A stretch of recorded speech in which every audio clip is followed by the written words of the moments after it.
সুন্দরবনের পাশের গ্রাম, নীরব মাটির গান, নদীর ঢেউ ভাসে যেন মানুষের প্রাণ। সবুজ বনের ছায়া পড়ে স্বপ্নের মতো নরম, স্বপ্নে লাগে চোখে দেখে প্রকৃতির এই ধরন। গাছের ফাঁকে সূর্য হাসে, প্রকৃতির মিষ্টি ডাক। জীবন চলে সহজ পথে, নেই কোনো ফাঁক। জেলের নৌকা ভাসে ধীরে, নদীর বুক ভর।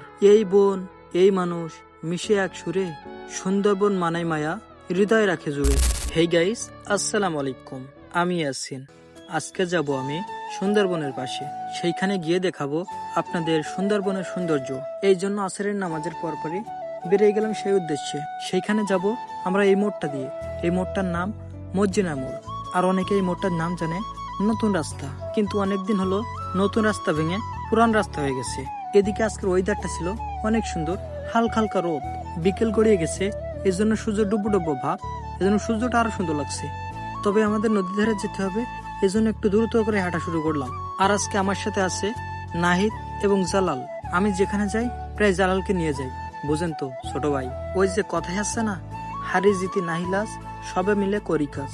এজন্য আমি সবাইকে নিয়ে এগিয়ে যেতে চাই। আমার সামনে যে জায়গাটা দেখতেছেন না, এটা হুলোর ঘের। হুলোর ঘের বলতে এই জায়গাটার নামই এমন। আর ঘেরের ওই সাইডে যে রাস্তাটা দেখতেছেন, ওইটা হলো আবদা রাস্তা।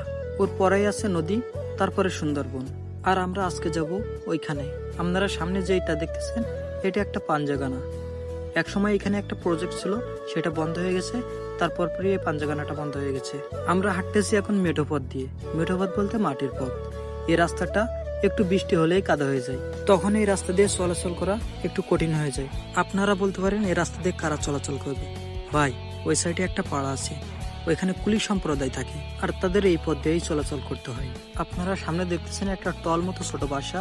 এই বাসাতে রাত্রে মানুষ থাকে, কারণ ঘেরেতে আটল পাতা হয়, সেই মাছ আবার চুরি হয়ে যাবে, এজন্য এখান থেকে চকি দেওয়া হয়।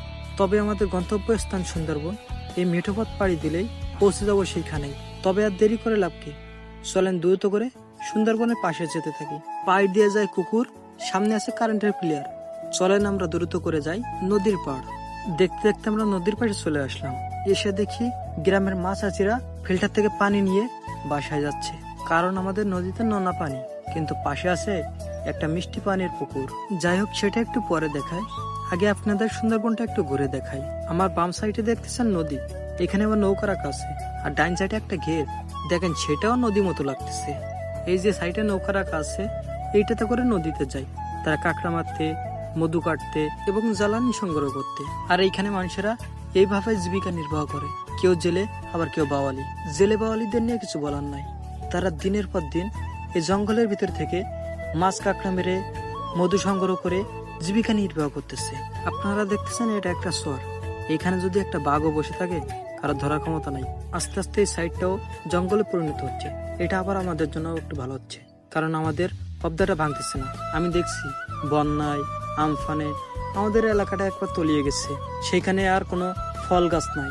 একবার যদি লোকালয়ে পানি প্রবেশ করে, তাহলে 8-10 বছর আর কোনো ফল গাছ হবে না। আপনি খোঁজ নিয়ে দেখেন, এই সাতক্ষীরা উপকূল অঞ্চলে কোনো ফল বাগানই নাই। যাই হোক, আমরা চরের ভিতরে ঢুকছি। চরের ভিতরে ঢুকে দেখেন একবার বনের মতো অবস্থা, নৌকা রাখা আছে, গাছপালা, কি সুন্দর দেখা যাচ্ছে। সত্যি বলতে এখানে যে আসবে তার মন যদি খারাপ থাকে, সেটাও ভালো হয়ে যাবে। সুন্দরবন মানে অপরূপ সৌন্দর্য। চলেন আপনাদের একটু দেখাই। আমি এখন প্রবেশ করতেছি চরে। চরে দেখি একটু কাদা কাদা ভাব, হাঁটতেও কষ্ট হচ্ছে, এজন্য আমি বেশি দূরে যাব না, আবার এখান থেকে ব্যাক করব। কিন্তু এইটুকু আমি হাঁটতে খুব ভালো লাগছে। সামনে কি একটা ফেলানো ছিল, এটা আমি দেখতেছিলাম, মনে করছিলাম হরিণের মাথা।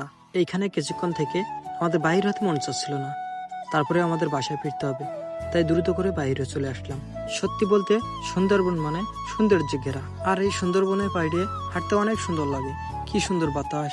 আমার সামনে যে পানি ফিল্টারটা দেখতে পাচ্ছেন, এখান থেকে সবাই পানি নিয়ে খায়। এখানে পানিটা মিষ্টি, আল্লাহর কি নিয়ামত সৃষ্টি দেখেন।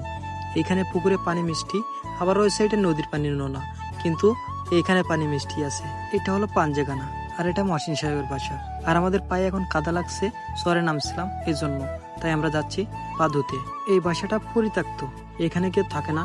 মহসিন সাহেবের ছেলেরা বাইরে থাকে, আর এখানে কিছু কেয়ারটেকার আছে, তারা এটা দেখাশোনা করে। সত্যি বলতে বাসাটা সুন্দরভাবে সাজানো আছে, এখানে দেখাশোনার লোক আছে, এজন্য ফুল গাছ, ফল গাছ, নানান রকম গাছ লাগানো হচ্ছে, আর বাড়িটা সুন্দর করে সাজানো আছে। আমরা হাত পা ধুয়ে সুন্দরভাবে ফ্রেশ হয়ে এখান থেকে চলে যাচ্ছি, আমাদের ফিরতে হবে বাসায়। আজকের মতো এখানেই বিদায় নিচ্ছি, দেখা হবে অন্য কোনো ভিডিওতে। আল্লাহ হাফেজ।